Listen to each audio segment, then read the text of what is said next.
اے میرے نوجوان طلبہ اور طالبات، پاک دامنی اختیار کرو. وہ انرجی جو تمہارے اندر ہے اس انرجی کو ویسٹ مت کرو، مت برباد کرو. میرے اشارے کو سمجھ رہے ہو تم، میں کھول کر نہیں کہنا چاہتا.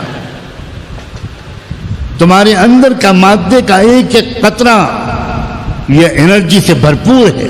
تم کیا کر رہے ہو کہ تم غلط طریقے سے انرجی کو برباد کر رہے ہو؟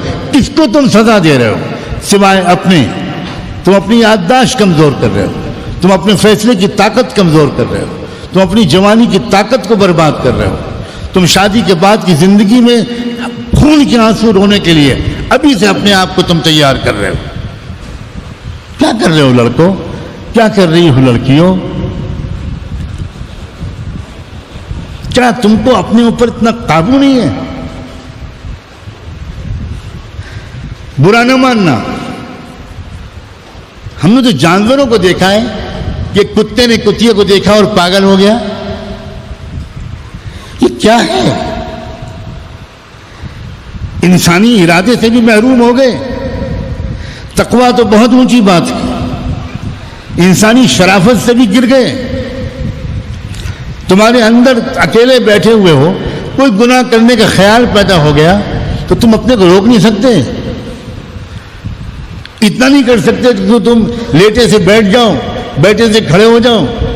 ذرا سی پوزیشن چینج کر لو گے، کوئی گناہ تم سے نہیں ہوگا. اتنے آسان طریقے. درود شریف پڑھنے لگو، کلمہ پڑھنے لگو. یوسف علیہ السلام کو جب خطرہ ہوا ایک دم سے کہنے لگے معاذ اللہ معاذ اللہ، بچ گئے. اتنا بڑا مسئلہ نہیں ہے گناہوں سے بچنے کا جتنا ہم نے اور تم نے بنا رکھا ہے. یہ جھوٹ ہے بالکل. میں قسم کھاتا ہوں کہ جھوٹ ہے. تم گناہوں سے بچنا چاہتے نہیں ہو، اس لیے نہیں بچ پا رہے ہو. ساری دنیا کے شیطان مل کر ایک نوجوان سے ایک گناہ نہیں کرا سکتے.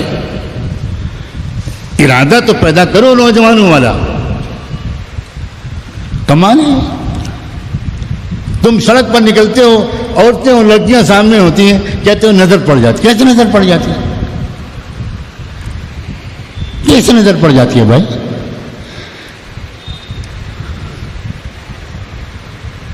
وہ انسان جس کو اپنے اوپر قابو نہ ہو، پھر تم کون انسان ہو؟ تم محمد الرسول اللہ کے امتی ہو. تم سپاہی ہو حق کے لشکر کے. تم بہت بڑے مشن کو لے کر دنیا میں آئے ہو. کمال ہو گیا بھائی.